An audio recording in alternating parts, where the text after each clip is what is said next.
Hello hi. Welcome to Runs study circle. कैसे बेटा आप लोग? उम्मीद करते हैं अच्छे होंगे, आपकी पढ़ाई अच्छी चल रही होगी। आज हम पांचवी वीडियो करने जा रहे हैं। इसके पहले मैंने आपको चार टोटल क्लास ले ली है, उसमें आपको मैक्सिमम मैंने 100+ एमसीक्यू करवा दिया है। आपको पता ही है, यहाँ पे हम 200+ एमसीक्यू करेंगे आपके पेपर से पहले।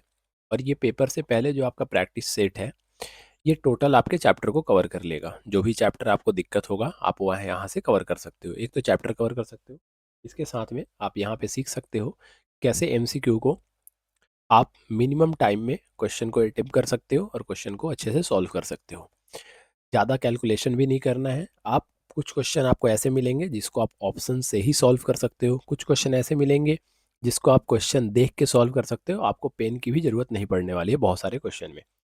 वो सभी क्वेश्चन को हम यहाँ पे सीखेंगे ताकि पेपर में आप अपना समय बचा सको।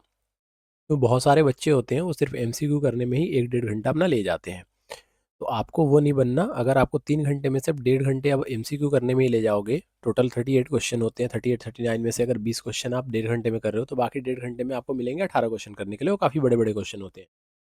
अगर वहीं आप एमसीक्यू टोटल 20 क्वेश्चन जो है वो अगर आप 25 से 30 मिनट में अगर सॉल्व कर लोगे तो उससे क्या होगा, आपके पास प्रॉपर 2 घंटे से ज़्यादा होगा टाइम बाकी क्वेश्चन करने के लिए। तो 2 घंटे में आप बाकी 18 क्वेश्चन को कर सकते हो। अगर कोई दिक्कत भी आ रहा है, मान लो किसी क्वेश्चन में ज़्यादा भी टाइम लग रहा है, तो आपके पास टाइम रहेगा सफिशियंट, तो आप उसमें आराम से टाइम दे सकते हो क्वेश्चन को और क्वेश्चन को सॉल्व करने की कोशिश कर सकते हो। एमसीक्यू बहुत मेन हो जाता है, 20 मार्क्स के टोटल होते हैं आपके।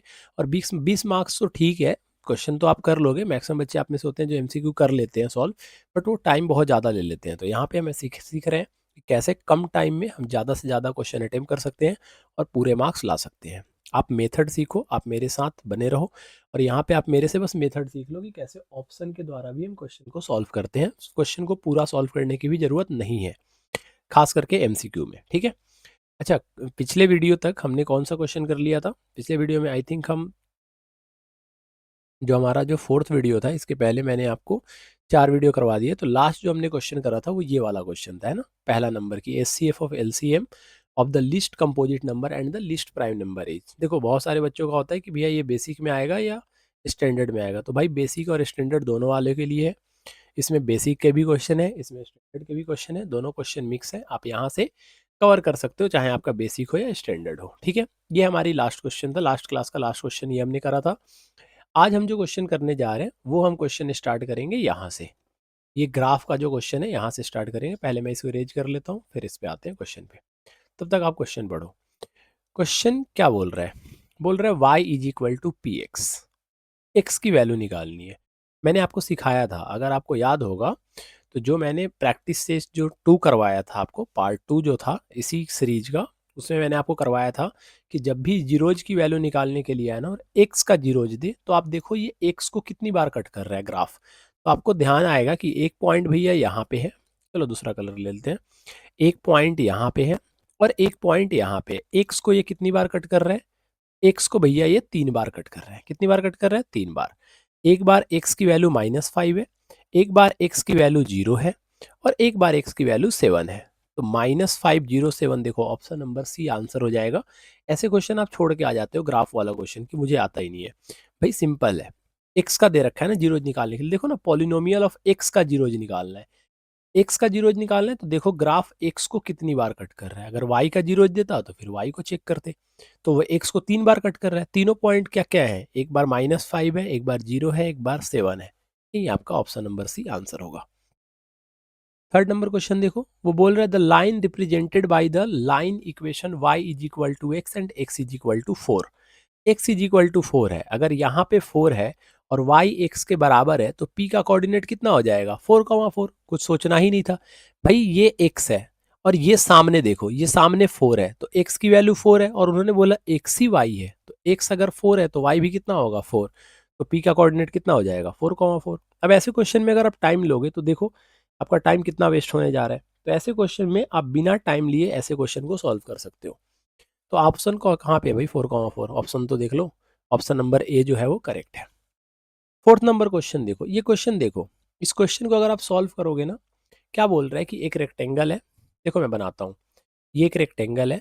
इस रेक्टेंगल का एक साइड, मतलब जो ब्रेथ है, नहीं, इस रेक्टेंगल का जो लेंथ है वो ब्रेथ से 8 ज़्यादा है। ये रेक्टेंगल का लेंथ है, ये रेक्टेंगल का ब्रेथ है। बोल रहे हैं ब्रेथ जो लेंथ जो है वो ब्रेथ से 8 ज़्यादा है, मतलब एल जो है वो बी से 8 ज़्यादा है। और एरिया कितना दे रखा है 240। आप बताओ एरिया रेक्टेंगल का क्या होता है, लेंथ इंटू ब्रेथ होता है। उन्होंने बोला कि 8 ज़्यादा है, ब्रेथ से 8 ज़्यादा है लेंथ, और आपसे ब्रेथ पूछ रहा है। मुझे एक बात बताओ, अगर मैं इसको सॉल्व करूं तो आप कैसे सॉल्व करोगे? आप ब्रेथ को x मानोगे तो लेंथ आपका x प्लस 8 हो जाएगा। फिर आप x में x प्लस 8 से मल्टीप्लाई करोगे इज इक्वल टू लिखोगे 240। मैं यहाँ पे आपको ऑप्शन से बता सकता हूँ इस क्वेश्चन का आंसर। 16 मीटर दे रखा है ना, ब्रेथ 16 है, इसमें 8 ऐड कर दो। तो 16 में 8 ऐड करोगे तो लेंथ कितना आ जाएगा 24। अब देखो क्या 24 और 16 को मल्टीप्लाई करने पे 240 आ सकता है? नहीं, 6 है लास्ट में और यहाँ पे 4 है।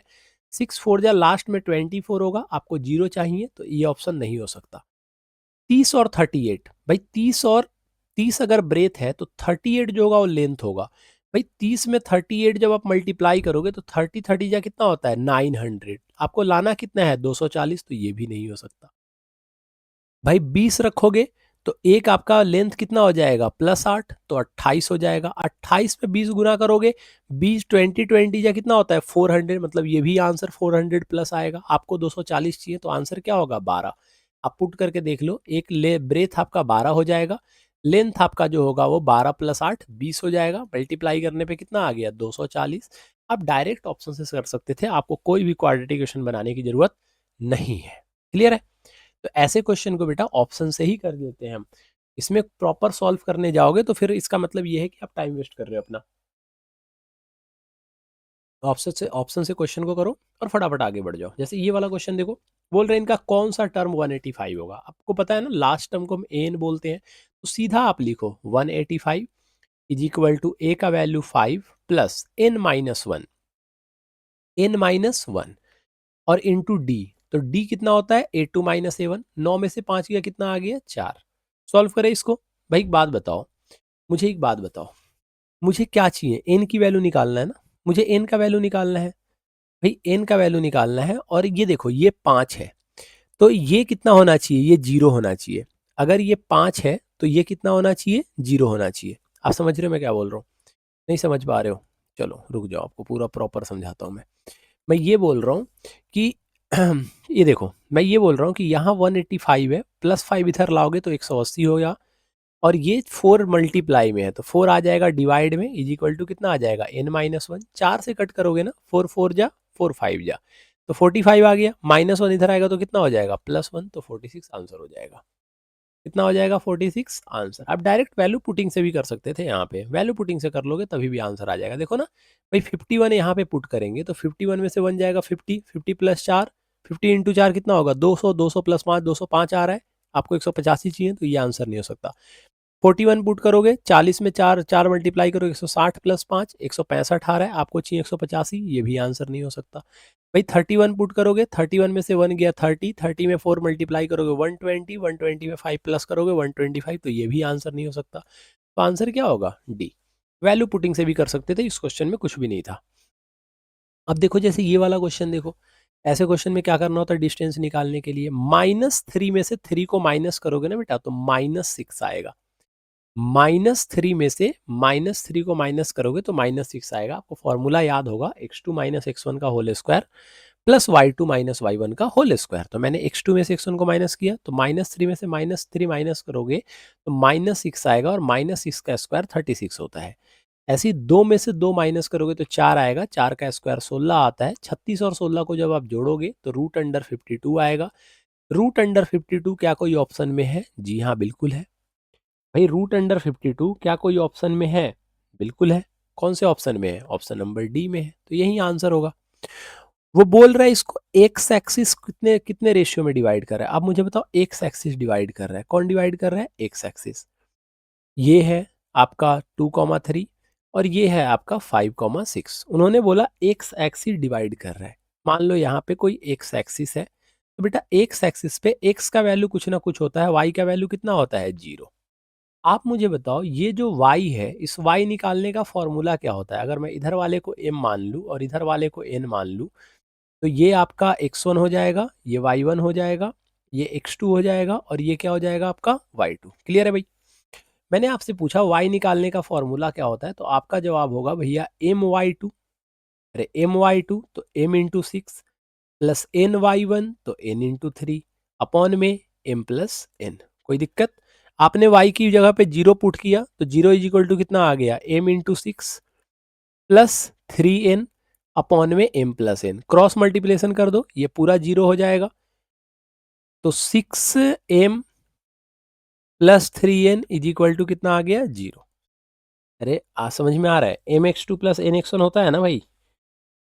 अरे होता है नहीं होता? M X two plus N X one upon में M plus N M plus one होता है ना? M X two plus N X one upon में M plus one.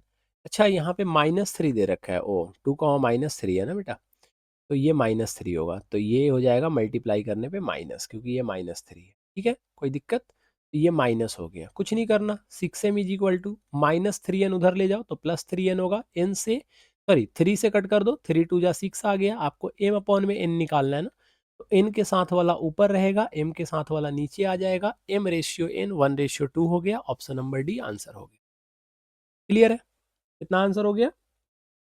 Option number D answer हो गया। तो एक्स एक्सिस की बात कर रहे हैं ना, सीख के जाओ कुछ। एक्स एक्सिस का मतलब होता है कि एक्स का कुछ ना कुछ वैल्यू होगा और वाई का वैल्यू क्या होगा, जीरो। इतना याद रख लो भाई कि अगर एक्स एक्सिस की बात कर रहे हैं तो एक्स का कुछ ना कुछ वैल्यू होगा, वाई का वैल्यू जीरो होगा। इसी वाई निकालने का फॉर्मूला होता है my2 प्लस ny1 अपॉन में m प्लस n।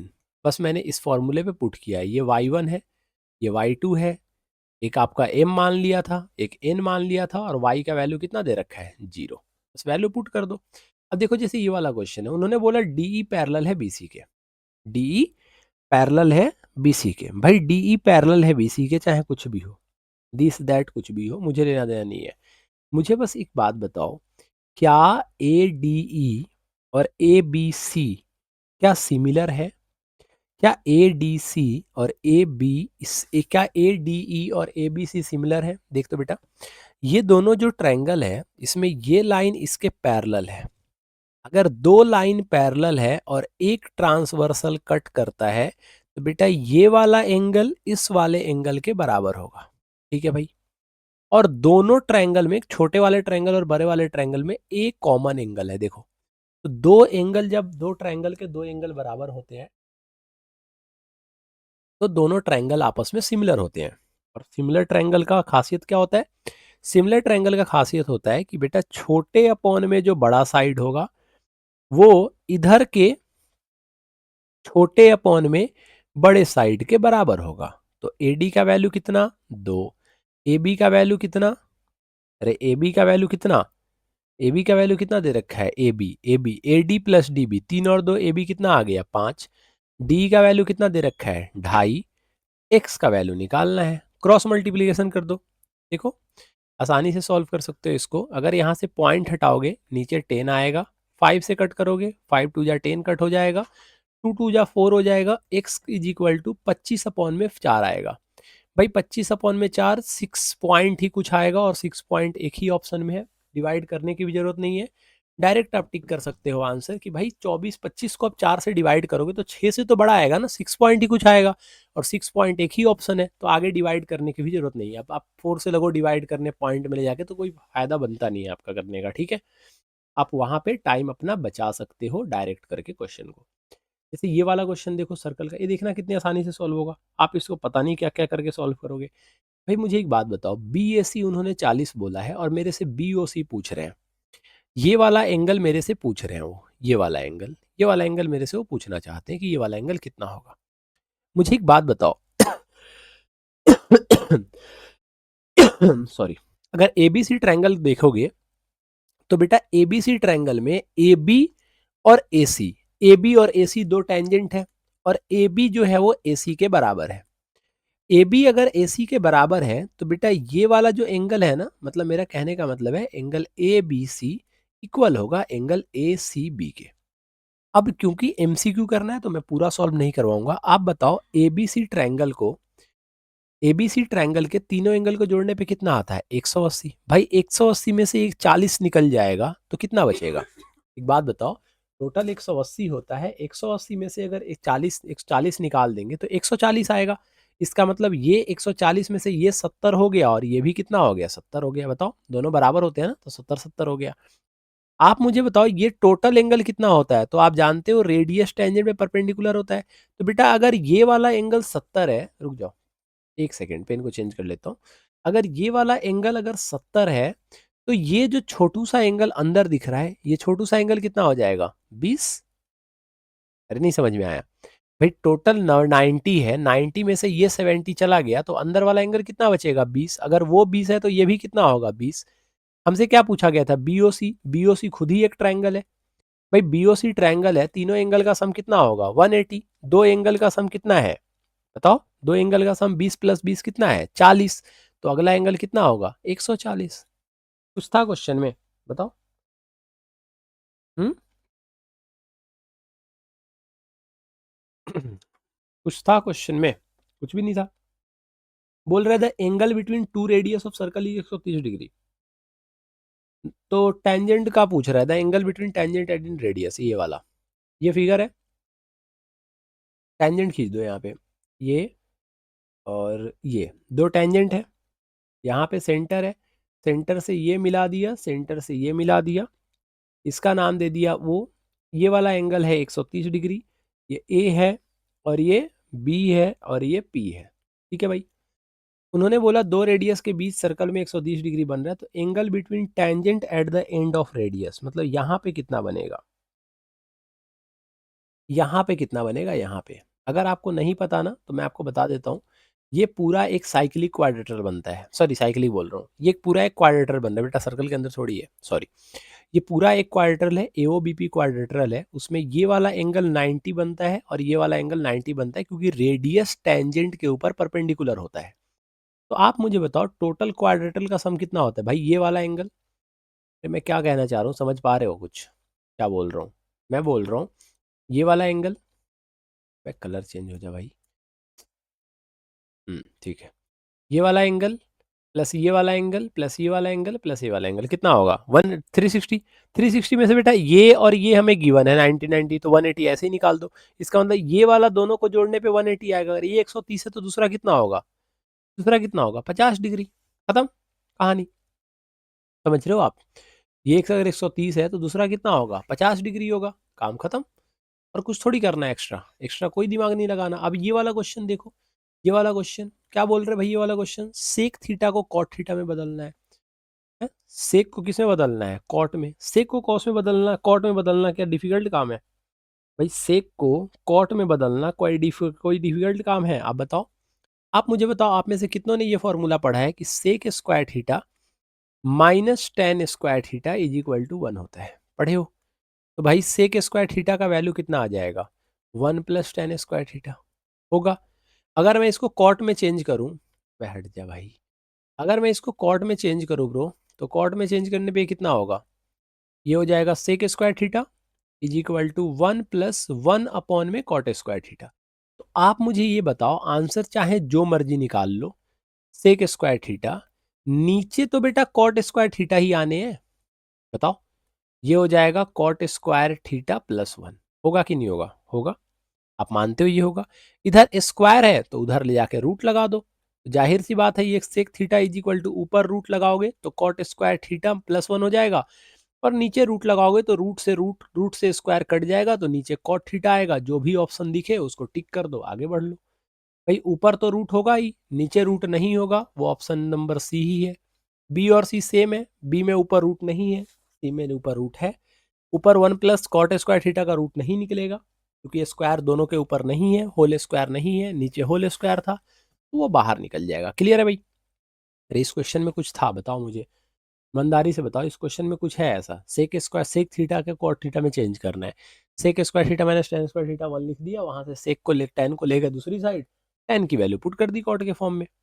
अब ये क्वेश्चन देखो, अब इस क्वेश्चन में अगर आप टाइम ले रहे हो तो फिर आप क्या कर रहे हो? आप फिर टाइम वेस्ट कर रहे हो बैठ के भाई।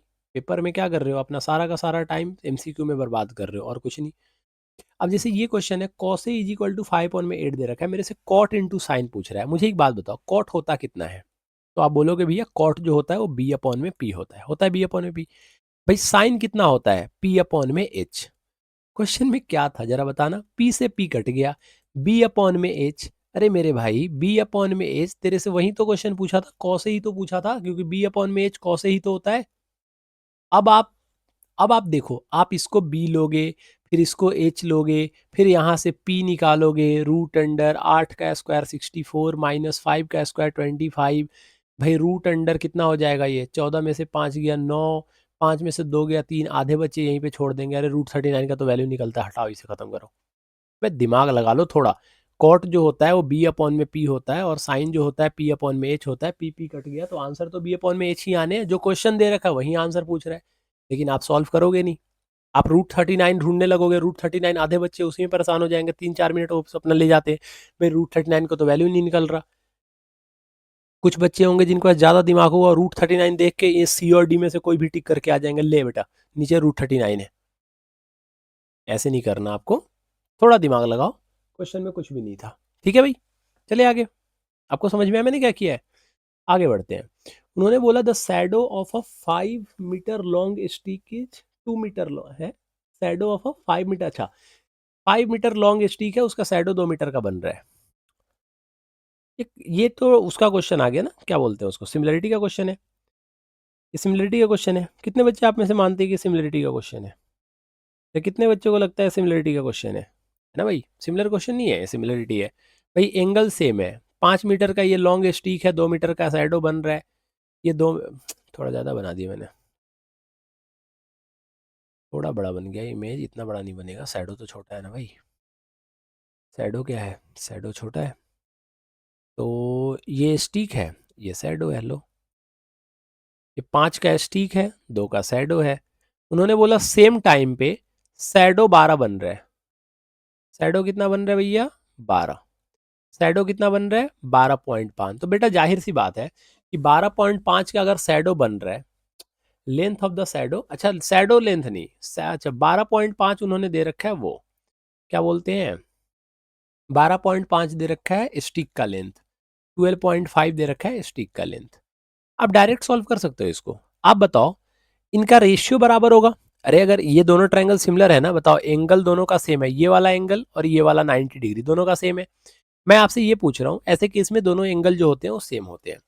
आप मुझे एक बात बताओ, 5 में हमने क्या मल्टीप्लाई किया कि 12.15 आ गया? तो आप बोलोगे भैया आपने मल्टीप्लाई ना 2.5 करा है। क्या मल्टीप्लाई करा है, अरे क्या मल्टीप्लाई करा है, 2.5। ओ मेरे भाई, अरे 5 को 12.5 बनाने में 12.5 को गोली मारो, 5 को 125 बनाने के लिए 25 से गुना किया होगा। अरे किया होगा ना 25 से गुना, तो 25 से नीचे भी गुना कर भाई, तो 2 में 25 से गुना करेगा तो 50 ही तो आएगा। ऊपर पॉइंट लगाओ तो एक जीरो हटा दे, देख 5 ऑप्शन में है डी। कोई सिमिलरिटी उमिलरिटी करने की जरूरत ही नहीं है। अरे कुछ करने की जरूरत है, बताओ। अगर 5 में 125 25 मल्टीप्लाई करने पे आ रहा है, तो रेशियो अगर सेम है तो 25 से 2 मल्टीप्लाई करोगे तो 50 आएगा। लेकिन ऊपर तो पॉइंट में है, एक के बाद पॉइंट है, तो नीचे भी पॉइंट आएगा, तो एक जीरो हटा दो पीछे से। आंसर कितना आ गया, 5 सेंटीमीटर। बाकी अगर आपको करने का मन है तो मैं आपको बता देता हूँ कैसे करोगे। भाई आप ऐसे लिखोगे कि 5 अपॉन में 12.5 इज इक्वल टू 5 अपॉन में है, 5 अपॉन में, अबे 2 अपॉन में कितना लिखोगे, इज इक्वल टू 2। 2 है ना, 5 थोड़ी दे रखा है, कितना दे रखा है 2, तो आप लिखोगे 2 अपॉन में, ये वाला साइड आपको नहीं पता है, इसको x मान लो, फिर क्रॉस मल्टीप्लिकेशन करते रहो, आंसर वहीं आएगा। डायरेक्ट देखो ना भाई, 12.5 में 2 से करोगे तो 25 आएगा। कितना आएगा, 25, और उसको 5 से डिवाइड कर दो तो x का वैल्यू कितना आएगा, 5। ऐसे भी निकाल सकते हो, जिनकी कैलकुलेशन बढ़िया है ऐसे भी निकाल सकते हो। उन्होंने बोला the area of sector of angle. भाई ये जो अगर नहीं समझ में आया ना, ये क्या लिखा हुआ है, ये अल्फा होता है, नहीं समझ में आ रहा ना, इसको थीटा मान लेना। आप मान लेना थीटा, कोई दिक्कत नहीं है। उन्होंने बोला एंगल थीटा है, रेडियस कैपिटल आर है, एरिया ऑफ सेक्टर बताना है। क्या वाहियात क्वेश्चन पूछा गया है पेपर में, बताओ इस क्वेश्चन में क्या है ऐसा। आप थीटा, आप जानते हो ना सेक्टर का फॉर्मूला क्या होता है, थीटा अपॉन में 360 इंटू पाई आर स्क्वायर होता है भाई। अरे होता है क्या, ये ऑप्शन कहीं दिख रहा है, नहीं दिख रहा, नहीं दिख रहा, ये एनसीईआरटी का क्वेश्चन है। भाई एक तो एरिया में आर स्क्वायर होगा, यहाँ आर आर है, तो ये दोनों ऑप्शन नहीं होंगे, इसको हटा दो। इन दोनों में आर स्क्वायर है, लेकिन खासियत क्या है कि यहाँ पे 360 दे रखा है, यहाँ पे 180 दे रखा है। भाई यहाँ पे 360 है, यहाँ पे 180 है, कौन सा ऑप्शन होगा? डायरेक्ट फॉर्मूला था, डायरेक्ट फॉर्मूला था ना भाई, नीचे 180 नहीं हो सकता ना। अगर आप 180 लिख रहे हो तो फिर यहाँ 720 लिखो और 2 से मल्टीप्लाई करो। अब जैसे ये वाला क्वेश्चन देखो, इसमें भी हम वही करेंगे। थीटा की वैल्यू पूछ रहा है मेरे से, क्या पूछ रहा है? थीटा की वैल्यू। भाई फॉर्मूला क्या होता है एरिया ऑफ सेक्टर का? एरिया ऑफ सेक्टर कितना दे रखा है? 69.3। फॉर्मूला क्या होता है? थीटा अपॉन में 360 into pi r square. Into कितना होता है? Pi r square. तो इंटू क्या बोल दिया उन्होंने? 22 अपॉन में 7 इंटू रेडियस कितना है? खतरनाक कैलकुलेशन होगा ये, है ना। और इसको हम ऐसे निपटा दे तो कितना मजा आ जाएगा। देखो निपटाते हैं। 10 से 10 कट गया। अरे कट गया कि नहीं कट गया बताओ? है? अरे बोलो। 2 से कट करेंगे 2 से 11 आएगा। 2 से कट करेंगे 5 आएगा। 11 से उड़ा दो इसे। 11 छक 66। 11 3 जा 33। 63 आ गया। अरे आ गया 63। 5 से कट करो 21 आएगा। देखो हम कैसे सॉल्व करते हैं। 21 से कट करोगे 3 आएगा। 21 से कट करोगे 3 आएगा। 3 से कट करोगे 3 3 जा 9, 3 5 जा 15। 7 से कट करोगे 5 आएगा। 5 से कट करोगे, अरे समझ में आ रहा है क्या कट कर रहा हूं मैं? 5 से कट करोगे 5 सत्ते 35, 72 आएगा। थीटा कितना आ गया? 72 डिग्री। नहीं समझ में आया तो भैया नहीं समझ में आया तो डोरेमोन लगाओ। तो डोरेमोन देखो, तुम्हारे बस का बोर्ड पेपर नहीं है अगर ये कैलकुलेशन समझ में नहीं आ रहा तुम्हें तो। ठीक है, कुछ नहीं करा है भाई। आपको ये पता होना चाहिए कि इज इक्वल टू के उधर उधर है तो न्यूमरेटर से न्यूमरेटर कट जाता है, डिनोमिनेटर से डिनोमिनेटर कट जाता है। नहीं तो क्रॉस मल्टीप्लिकेशन करो और सॉल्व करते रहो। अपना 3-4 मिनट 5 मिनट जो ले जाना है इस कैलकुलेशन में ले जाना। ठीक है, आपको नहीं समझ में आया थोड़ा सा वीडियो को पॉज करना और खुद से करके देखना। नहीं होगा तो पीछे एक बार करके देख लेना। ठीक है, उन्होंने बोला एक डाइस को थ्रो कर रहे हैं और 7 से छोटा नंबर आना चाहिए। अबे डाइस को थ्रो कर रहे हैं और 7 से छोटा नंबर आना चाहिए तो सारे नंबर ही आ जाएंगे। अरे मेरे फेवरेबल आउटकम कितने होंगे? 1 आएगा तभी मैं खुश हो जाऊंगा, 2 आएगा तभी भी हो जाऊंगा, 3 आएगा तभी भी खुश हो जाऊंगा। क्यों? क्योंकि मुझे 7 से छोटा चाहिए। टोटल 6 आउटकम होंगे, फेवरेबल आउटकम 6 होंगे और टोटल आउटकम भी डाइस में 6 होते हैं। 6 अपॉन में 6 कितना होगा? 1। कुछ है क्वेश्चन में? बोल रहे 3 कॉइन को टॉस किया जाता है, प्रोबेबिलिटी एटमोस्ट एक टेल। ये कंसेप्ट आपको सीखना पड़ेगा। एटलीस्ट नोट का एटमोस्ट एक टेल मतलब ज्यादा से ज्यादा एक टेल आए। इसका मतलब ये है कि अगर टेल नहीं भी आता है ना तो मैं तो खुश हूं भाई। टेल नहीं भी आता है तो मैं खुश हूं, इसका मतलब ये है कि फेवरेबल आउटकम। मैं खुश हूं क्या बोल रहा हूं मैं? इसका मतलब फेवरेबल आउटकम। टेल नहीं भी आए वो भी मेरा फेवरेबल आउटकम होगा। तो ऐसे केस में एटमोस्ट वन टेल में मैं लिख ही देता हूं at most one tail. At most one tail ज्यादा से ज्यादा एक टेल आए। उन्होंने क्या बोला? ज्यादा से ज्यादा एक टेल आए। तो टेल नहीं भी आएगा तभी भी मेरा काम बन जाएगा। तो तीनों पे मान लो हेड आ जाए। भाई ऐसा मान लो कि 2 पे हेड आ गया, 1 पे टेल आ गया। अरे ऐसा भी तो हो सकता है कि शुरू वाले और बाद वाले पे हेड आ जाए, बीच में टेल आ जाए। और ऐसा भी तो हो सकता है कि शुरू वाले पे टेल आ जाए और दोनों बाद में हेड आ जाए। तो टोटल फेवरेबल कितने? तो आप बोलोगे 4। बच्चे क्या गलती करते हैं? एक टेल वाला कर देते हैं। भैया ये एटमोस्ट कौन देखेगा? मैं। ये भी पढ़ लेना थोड़ा। एग्जैक्टली वन टेल तो बोला नहीं गया कि जो आप दिमाग लगा देते हो 3 अपॉन में लिख देते हो। और देखो 3 अपॉन में 8 भी ऑप्शन में है। भाई ऑप्शन में 3 अपॉन में 8 भी है, ध्यान रखना ये बात। तो एटमोस्ट बोल रहा है एटमोस्ट एक टेल मतलब टेल नहीं भी होगा वो भी काउंट होगा। तो टोटल फेवरेबल 4। टोटल कितने आउटकम? 8। आंसर 4 अपॉन में 8। D4 क्या होता है? D4 क्या होता है? अबे जो भी होता है आंसर डी होगा। Mean and median of some data are 32 और 30। मीन और मीडियन दे दिया है। कितनी बार फॉर्मूला बताऊं भाई? अभी बताया था पिछली वीडियो में। नहीं याद है तो फिर से याद कर ले मेरे भाई, फिर से बता देता हूं। भाई मोड का फॉर्मूला होता है, नहीं याद है तो मेरे साथ साथ याद कर लो। मोड का फॉर्मूला होता है 3 मीडियन माइनस 2 मीन। मुझे भी याद नहीं है, आपको भी याद नहीं है तो याद कर लो फॉर्मूला। भाई mode is equal to 3 median minus 2 mean होता है। मीडियन कितना दे रखा है? अब देखो, अब देखो कुछ दिमागदार होते हैं वो शुरू वाले को मीडियन समझ लेते हैं। अरे भाई देखो शुरू में मीन लिखा हुआ है, इसका मतलब 32 मीन है। और ये जो मीडियन है ना उसका वैल्यू 30 है। तो ये जल्दबाजी में आके 3 की जगह सॉरी मीडियन की जगह 32 और मीन की जगह 30 मत पुट कर देना, वो भी ऑप्शन में होगा कहीं ना कहीं लिखा होगा। तो दिमाग थोड़ा शांत रख के इस क्वेश्चन को सॉल्व करना। तो 3 इंटू मीडियन कितना होगा भैया? 30। तो डायरेक्ट मैं लिख सकता हूँ ना, 33 जा कितना हो गया 90, माइनस 32 दूना कितना होता है 64, 10 में से 4 जाएगा 6 ऑप्शन में होगा, 6 दोनों में है भाई, 8 में से 6 जाएगा 2 आएगा, 26 हो गया आंसर। क्लियर है? हम्म, अरे बताओ भाई, क्लियर है? चलो एसर्शन रीजन करते हैं, जिसमें आपको सबसे ज़्यादा डाउट होता है कि भैया एसर्शन रीजन नहीं होता सॉल्व। देख लो, करते हैं इसको। बोल रहा है इस फिगर को ध्यान से देखो, देख लिया ध्यान से, और बोल भाई आगे। बोल रहा है इसका सिलेंडर है, उसका हाइट 8 है, ठीक है भाई, रेडियस 3 है, ठीक है, सरफेस एरिया, स्फेयर और सिलेंडर के सरफेस एरिया का रेशियो दे रखा है 6:11, ये तो निकालना पड़ेगा हमें, ये तो निकालना पड़ेगा भाई, रेशियो तो आपको निकालना पड़ेगा सरफेस एरिया का। चलो निकाल लेते हैं ना, स्फेयर का सिलेंडर से बोल रहा है, क्या भारी काम थोड़ी है कुछ। भाई एक बात बताओ, मुझे इतना बस जानना है आपसे कि उन्होंने क्वेश्चन में क्या बोला है। उन्होंने क्वेश्चन में बोला है कि सिलेंडर की हाइट 8 है। सिलेंडर की हाइट कितनी है? 8।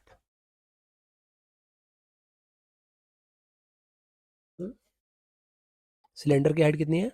8। अच्छा बेस कितना है? बेस है 3। बेस कितना है भाई? 3। अच्छा एक बात बताओ मुझे, मुझे एक बात बताओ, अगर ये सिलेंडर की हाइट 8 है तो यहां से लेके यहां तक 8 है, अरे यहां से लेके यहां तक 8 है, तो ये ऊपर अगर मुझे अगर स्फेयर का डायमीटर चाहिए, ये पूरा स्फेयर का डायमीटर चाहिए, तो मुझे यहाँ सेंटर है और यहाँ से लेके अगर यहाँ तक अगर 8 है बेटा, और ये 3 है और ये 3 है, क्योंकि ऊपर रेडियस कितना है 3 3, तो टोटल 8 में 3 3 जोड़ेंगे तो 6 जोड़ेंगे, तो बेटा डायमीटर ऑफ स्फेयर हम 14 लिख सकते हैं। बताओ, नहीं समझ में आएगा तो मैं आपको समझाता हूँ फिर से, इरेज करके मैं फिर से समझाता हूँ। मैं ये कहना चाहता हूँ, ध्यान से सुनना, मैं ये बोलना चाह रहा हूँ भाई कि यहां तक ही तो 8 है, यहां से लेके यहां तक ही तो 8 है। भाई ये वाला साइड कितना है, तो आपने बोला भैया ये वाला साइड 3 है। मैंने पूछा आपसे ये वाला कितना है, तो आपने बोला 3 है। तो बेटा ये टोटल यहां से लेके यहां तक डायमीटर हो जाएगा ना स्फेयर का, तो स्फेयर का डायमीटर 14 हो गया, तो स्फेयर का रेडियस 7 हो जाएगा। भाई रेडियस ऑफ स्फेयर कितना हो जाएगा? 7 हो जाएगा। बच्चा यहीं पे गलत होता है निकालने में, यही नहीं आता उनको निकालने, बाकी रेशियो तो निकाल ही दोगे यार। सरफेस एरिया स्फेयर का कितना होता है? सरफेस एरिया का मतलब टोटल, तो 4 पाई r स्क्वायर। सिलेंडर का टोटल सरफेस एरिया कितना होता है भाई?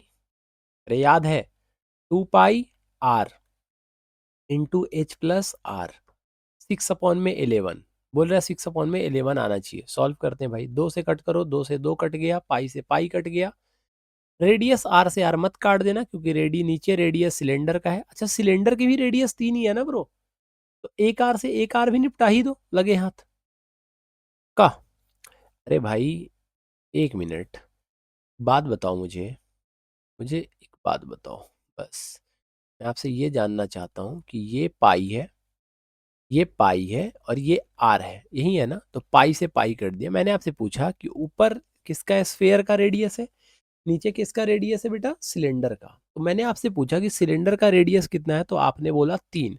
मैंने पूछा स्फेयर का रेडियस कितना है, तो आपने बोला 7।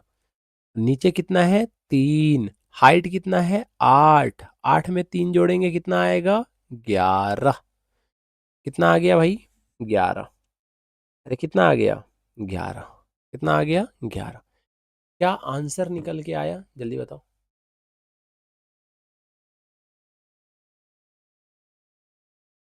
हम्म? क्या आंसर निकल के आया?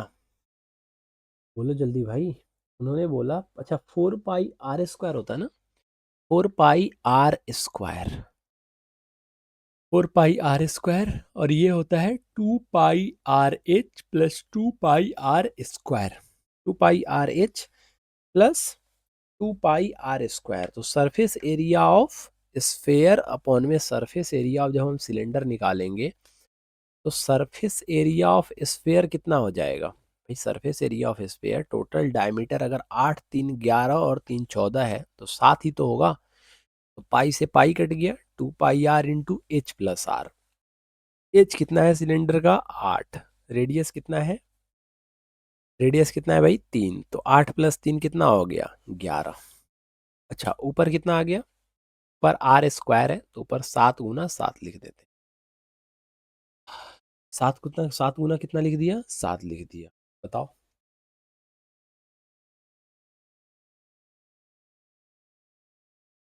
बताओ भाई, क्या 6/11 आ रहा है इसको सॉल्व करने पे? बोलो। क्या इन दोनों को सॉल्व करने पे 6/11 आ रहा है? हाइट 8 दे रखा है, रेडियस 3 दे रखा है, स्फेयर बोल रहा है सर सिलेंडर के अंदर है ना, सिलेंडर की हाइट दे रखी है। अच्छा एक बात बताओ, स्फेयर जो है, स्फेयर जो है तो 3 नीचे बढ़ा दिया, 3 नीचे बढ़ा दिया और 3 बढ़ा दिया हमने ऊपर। 3 नीचे बढ़ा दिया और 3 बढ़ा दिया ऊपर, तो 3 और 3 ठीक है। तो 3 और 3, 3 और 3 6, 6 6 12, तो 30 होना चाहिए ना ऊपर बेटा। ऊपर कितना होना चाहिए हमारा 30, 30 होना चाहिए ना। 30 का 15 15 होना चाहिए, 15 ना, 15 × 15। तो रीजन तो सही है कि रेशियो निकालने का फॉर्मूला हो गया ये। उन्होंने मेरे से पूछा है असर्शन, 8 3 11 और 3 14। अगर 8 8 अगर इसको माने तो 8 3 11 3 14 तो 7 आ गया। तो इसको करने पे 7 7 जा 49, 49 2 जा 98/33 कट तो रहा नहीं है, तो 6/11 तो नहीं आ रहा बेटा किसी कीमत पे। तो असर्शन गलत है, रीजन ट्रू है, option number D is correct है। ठीक है।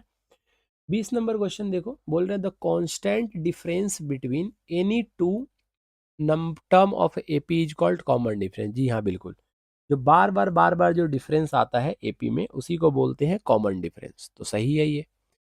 बोल रहे हैं इनका कॉमन डिफरेंस 2 है, देखो सब 4 में से 2 गया 2, 6 में से 4 गया 2, 8 में से 6 गया 2। जी हाँ बिल्कुल, असर्शन और रीजन दोनों करेक्ट है। और असर्शन जो है, सॉरी रीजन जो है वो करेक्ट एक्सप्लेनेशन भी है, क्योंकि रीजन जो है वो असर्शन के साथ अपना रिलेशन दिखा रहा है। जो बात असर्शन में बोला जा रहा है वही बात एग्जाम्पल के द्वारा रीजन में आपको एक्सप्लेन किया जा रहा है। फिर से आपको बता देता हूँ, अगर कोई नंबर एपी में है, अगर कोई नंबर एपी में है तो बेटा उनका डी इक्वल होता है, और डी निकालने का फॉर्मूला होता है A2 - A1। ये जो A2 - A1 होगा ना बेटा, वही A3 - A2 होगा, क्योंकि सभी टर्म के जितने भी कॉन्जिक्यूटिव टर्म है उनके बीच का डिफरेंस हमेशा सेम होता है। यहाँ से an निकालने का फॉर्मूला होता है A + n - 1 × डी। डी का मतलब आपका, डी का मतलब, डी का मतलब कॉमन डिफरेंस। एन जो होता है, जो टर्म आपको निकालना है, ए बोलते हैं फर्स्ट टर्म को। अगर सभी टर्म को जोड़ना हो तो इसका फॉर्मूला होता है n/2 into 2a + n-1 × D. थोड़ा सा अगर और शॉर्ट में करना चाहते हो तो एस एन निकालने का फॉर्मूला होता है n/2। देखो 2a लिखा हुआ है ना, इसका मतलब a + a होता है, तो a लिख दो। और a + n × 1 - डी को क्या लिख सकते हो an, तो यहाँ पे लिख दो an, यही फॉर्मूला होता है। ठीक है, आगे बढ़ते हैं। दूसरे प्रैक्टिस सेट में आते हैं।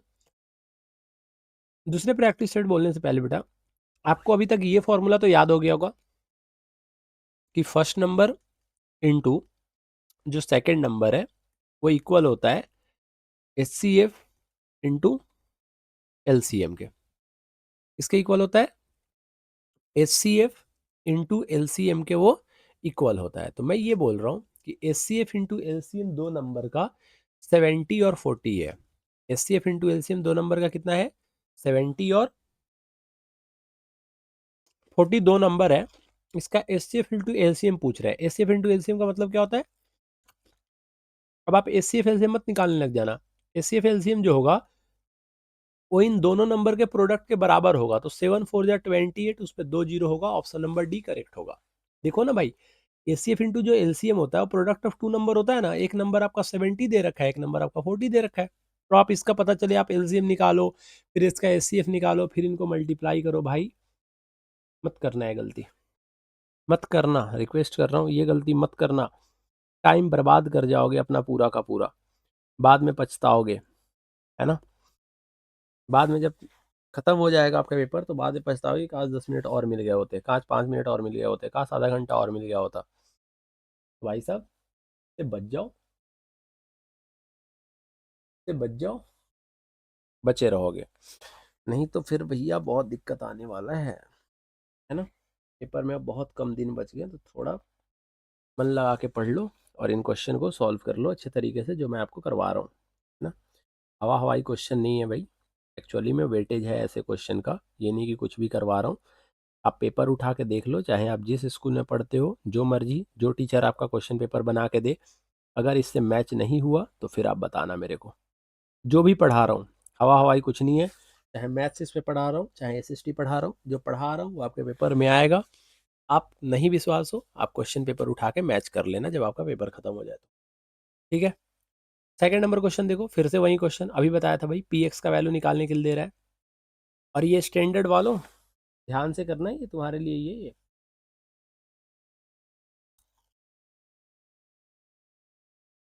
ठीक है। क्वेश्चन अच्छे अच्छे हैं। उन्होंने बोला एक्स के जीरोज, एक्स की वैल्यू देखो, एक्स कितनी जगह पे कट कर रहा है, मुझे नहीं पता, आप बता सकते हो एक्स कितनी जगह पे कट कर रहा है। एक जगह पे, दो जगह पे, तीन जगह पे, चार जगह पे, तो चार जीरोज होंगे, बात खत्म। अबे जितनी जगह पे कट करेगा उतने जीरोज होंगे। अगर यहाँ पे पी वाई पूछ देता तो, पी वाई पूछ देता तो वाई को तो कट ही नहीं कर रहा, एक ही बार कट कर रहा है तो एक ही वैल्यू होगा। नहीं समझ में आया? आ गया होगा यार तुम लोग। उन्होंने बोला the line represented by the line, same question क्यों लग रहा है मेरे को? सेम क्वेश्चन नहीं है ना? अभी तो करवाया था कि एक्स है तो एक्स का वैल्यू 4 होगा, तो वाई का भी वैल्यू 4 होगा, 4,4 होगा। अच्छा, ये शुरू का तो कुछ क्वेश्चन जो थे वो सेम थे, मतलब क्वेश्चन ये वाला सेम था, बाकी ऊपर वाला एज इट इज क्वेश्चन नहीं था, वैल्यू बस अलग था। ये क्वेश्चन देखो, बोल रहे हैं इसका रूट इक्वल है। हम्म, रूट इक्वल कब होता है? जब डी जीरो के बराबर होता है। डी का मतलब B square minus 4ac zero के बराबर होता है। अच्छा, B square is equal to 4ac होगा। उन्होंने मेरे से क्या पूछा? उन्होंने बोला C is equal to B square upon में सी इज इक्वल टू 4, कहाँ गया? है ही नहीं इसमें 4, इसमें भी 4 नहीं हटाओ, इसमें भी 4 नहीं हटाओ, एक ही ऑप्शन में 4 है, यही आंसर होगा, सॉल्व करने की जरूरत ही नहीं है। अरे क्या जरूरत है सॉल्व करने का, मुझे बताओ ना, जरूरत है सॉल्व करने का भाई? आप चाहे ए निकालो, चाहे सी निकालो, चाहे बी निकालो, कुछ भी निकालो, जो मर्जी करे। अरे भाई भाई लास्ट में नीचे 4 तो रहेगा, नीचे ना रहे मल्टीप्लाई में कहीं तो रहेगा 4, 4 कहाँ है? अरे शुरू के ऑप्शन में ए, सॉरी ए सी और डी में कहाँ है 4? है कहीं? नहीं है, तो बी आंसर होगा। क्लियर? यार ऑप्शन से क्वेश्चन को कर सकते हैं, क्यों दिमाग लगाना इतना? अब देखो उन्होंने बोला 100 नंबर का ऐड, शुरू के 100 नंबर का, और इवन होना चाहिए। आपको पता होगा कि जो इवन नंबर होता है वो 2 से स्टार्ट होता है और दो दो के गैप पे चलता है, और 100 बोला है तो लास्ट नंबर 200 होगा, क्योंकि दो दो के गैप पे चल रहा है ना। आपसे पूछा गया है 2 से लेकर 200 तक जितने भी इवन नंबर है सबको जोड़ने के लिए, कुछ मत करो। आपको पता है ना, वो आपको निकालने के लिए क्या दे रहे हैं? आपको एस एन निकालने के लिए दे रहे हैं, सम ऑफ एन टर्म। एन की वैल्यू कितनी है? 100, क्योंकि टोटल 100 टर्म है। तो 100 अपॉन में 2 इंटू 2a, इंटू 2a। अब 2a वाला फॉर्मूला लगाएंगे तो लगाते रह जाएंगे, तो यहाँ पे हम a प्लस एन लगा सकते हैं, क्योंकि लास्ट टर्म हमको पता है। अरे भाई ये देखो जरा, देखो देखो, अरे ये फॉर्मूला दिख रहा है, दिख रहा है स्क्रीन पे, देखो ये वाला फॉर्मूले की बात कर रहा हूँ कि S N is equal to N by two into A plus N लगा सकते हो। ये जो एन होता है इसी को तो बोलते हैं बेटा लास्ट टर्म। तो अगर लास्ट टर्म गिवन है तो आप ये वाला फॉर्मूला लगा सकते हो। तो भाई मैं यही तो आपको समझाने की कोशिश कर रहा हूँ कि अगर लास्ट टर्म गिवन है तो आप ये वाला फॉर्मूला क्यों नहीं लगा सकते? लगाओ भाई ये वाला formula, N by two into 100 upon में 2 इंटू ए की वैल्यू कितनी है? 2, प्लस एन, एन कितना है? 200। 2 से कट करो, 50 हो गया भाई। 202 उसमें 50 से गुना कर दो। 202 में किससे गुना करना है? 50 से। अरे 202 में किससे गुना करना है? 50 से। अब कौन मल्टीप्लाई करेगा? नहीं करेंगे, छोड़ो। यहाँ पे लिखो 100, नीचे लिखो 2, कोई फर्क नहीं पड़ने वाला, क्योंकि चलो मैं मान लेते कि नहीं काटा हमने। 2 से कट करेंगे 101 आएगा, 101 पे 2 जीरो लगा दो, यही आंसर है। मेरा मन नहीं कर रहा था मल्टीप्लाई करने का तो मैंने ऐसे कर लिया भाई, 50 को 100 बना दिया और नीचे 2 से डिवाइड कर दिया। 2 से 202 को काटना आसान था, कैलकुलेशन से बच जाते, मल्टीप्लाई नहीं करना पड़ता। कोई दिक्कत नहीं। उन्होंने बोला पी का कोऑर्डिनेट कितना होगा अगर रेशियो 2:1 में है। तो अगर रेशियो 2:1 है तो बात ही खत्म हो गया। ये मान लो m है, ये मान लो n है, ये x1 है, ये y1 है भाई, ये x2 है और ये y2 है, ये x2 है और ये क्या है y2 है, x1 है y1 है, x2 है y2 है, ये m और n है। उन्होंने मेरे से क्या बोला, उन्होंने बोला कि आपको पी पॉइंट निकालना है। जैसे ये 2 पॉइंट है आपको गिवन है, हाँ ये दोनों पॉइंट आपको गिवन है और यहाँ पे पी पॉइंट कट कर रहा है, तो आपको पी की वैल्यू निकालनी है।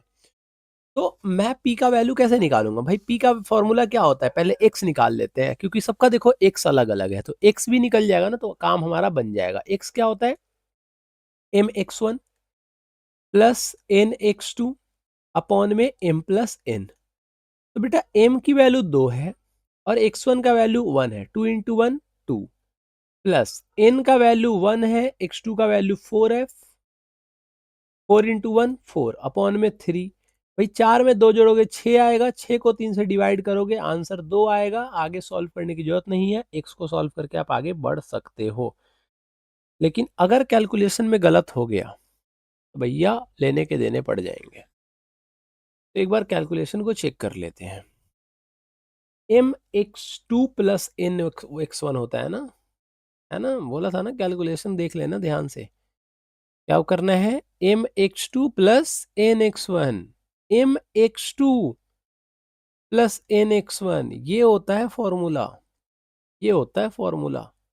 तो जब हम इस फॉर्मूले पे पुट करेंगे भाई मेरे, तो m का वैल्यू 2 आएगा और x2 का वैल्यू 4 आएगा। 4 दूनी कितना होता है 8, n का वैल्यू 1 है, x1 का वैल्यू 1 है, 8 प्लस 1 9, 9 को डिवाइड किया 3 से, 9 को डिवाइड किया 3 से, आंसर आएगा 3।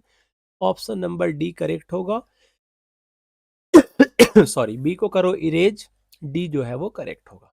क्लियर है भाई, अरे क्लियर है, y निकालने की जरूरत ही नहीं है। आप y चाहो तो y निकाल लो, फॉर्मूला सेम होता है, बस x2 की जगह y2 आ जाएगा, x1 की जगह y1 आ जाएगा। उन्होंने मिड पॉइंट बोला है, बेटा मिड पॉइंट निकालने का बड़ा सिंपल सा तरीका होता है कि x वाले को जोड़ के 2 से डिवाइड कर दो, y वाले को जोड़ के 2 से डिवाइड कर दो। हमने देखा कि x 3 का सेम है और y भी सबका लगभग सेम ही है।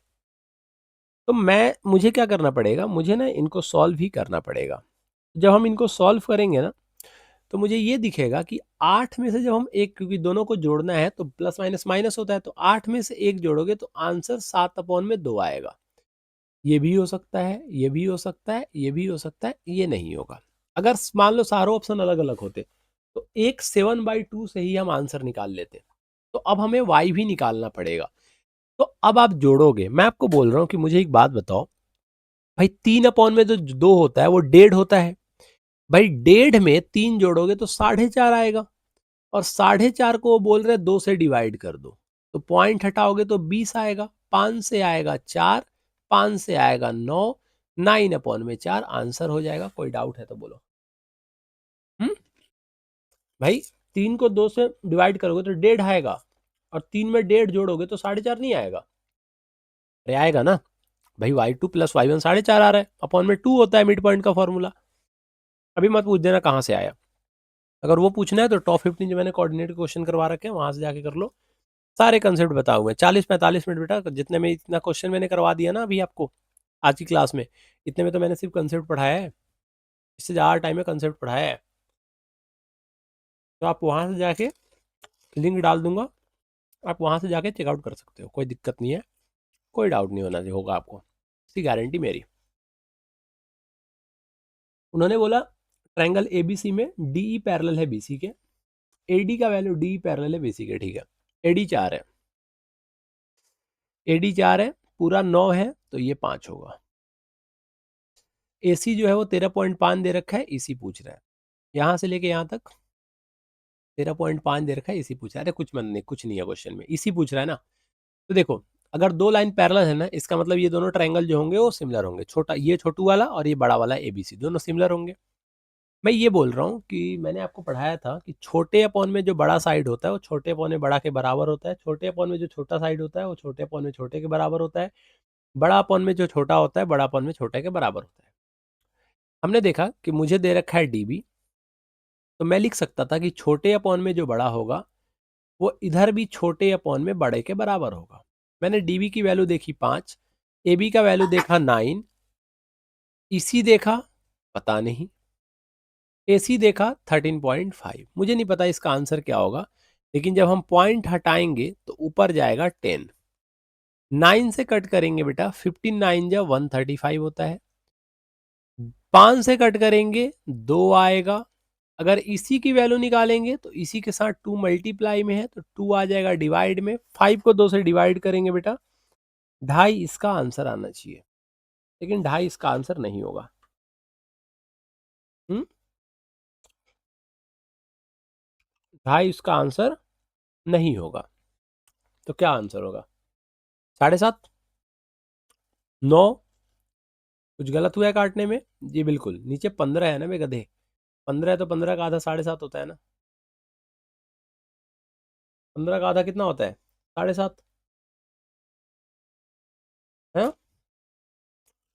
2 है गधा, तो 7.5 होता है। 15 का आधा 7.5, 5 तो है नहीं। अबे दिमाग लगा लो तुम लोग थोड़ा।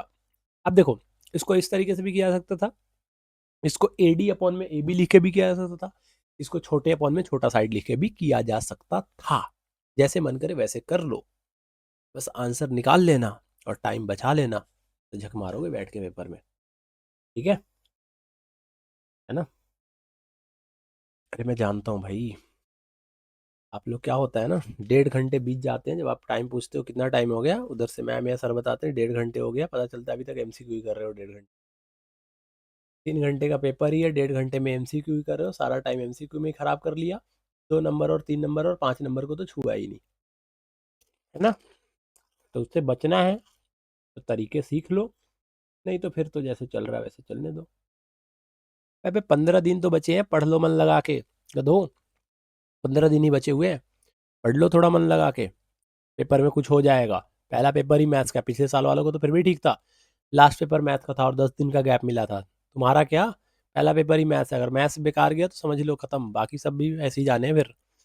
और पेपर कोई ज़्यादा डिफिकल्ट नहीं आएगा, JEE मेंस का पेपर नहीं आ रहा है ना, जैसे यूट्यूब पे तुम देख रहे हो, इन लोगों ने कलाकारी मचा रखी है।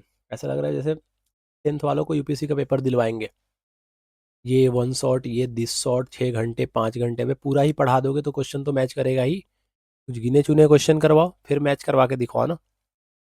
समझ में आया? तो चुपचाप पढ़ाई करो और ढंग से पढ़ाई कर लो, पेपर में मार्क्स वार्क्स आ जाएंगे। अगर नहीं भी करोगे तो बेटा देखते रहो, फिर इसकी वीडियो उसकी वीडियो इसकी वीडियो वीडियो वीडियो करते खेलते रह जाओगे। ठीक है, पेपर भी आ जाएगा, क्वेश्चन पेपर में सॉल्व नहीं होगा। भाई टीचर तुम्हें कुछ भी करवा दे, जब तक खुद से ना करोगे सॉल्व तुमसे नहीं होगा। इतने तुम इंटेलिजेंट हो नहीं, इस लेवल तक तुम आए नहीं हो ना, तुम्हारी कैलकुलेशन है इतनी कि तुम माइंड में कैलकुलेट कर लो।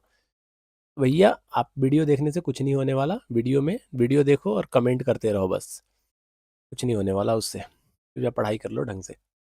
उन्होंने बोला AOP 70 है, APO निकालना है। बताओ इस क्वेश्चन में ऐसा क्या है जो किसी से नहीं होगा सॉल्व। आपको नहीं पता रेडियस जो होता है वो टेंजेंट पे 90 होता है, तो ये 90 निकल गया, 3 को जोड़ने पे 180 आता है, तो ये दोनों भी जोड़ने पे 90 आएगा। तो भाई 70 में क्या जोड़े कि 90 आया, 20 जोड़े। अरे था कुछ क्वेश्चन में, कुछ था क्वेश्चन में, अब किसी को ये भी नहीं समझ में आया होगा। बताओ भाई, ये रेडियस है OA, AP टेंजेंट है, रेडियस टेंजेंट पे परपेंडिकुलर होता है, ये तीनों को जोड़ने पे 180 आएगा। क्या दे रखा है ये, नाइकी मिनिमम 40% ऑफ, स्पाइकर पे। अबे नहीं खरीद।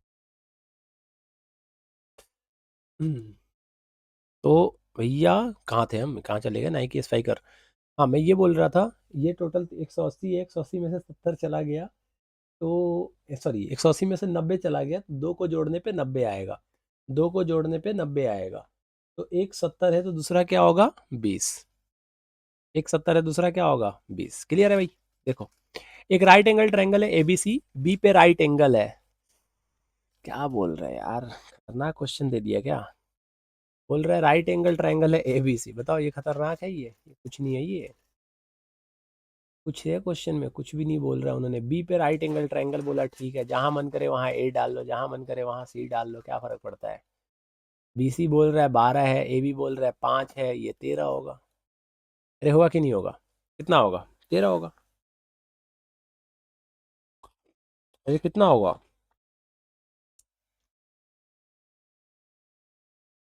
कितना होगा? 13 होगा। उन्होंने मेरे से पूछा कि ये जो ट्रायंगल है,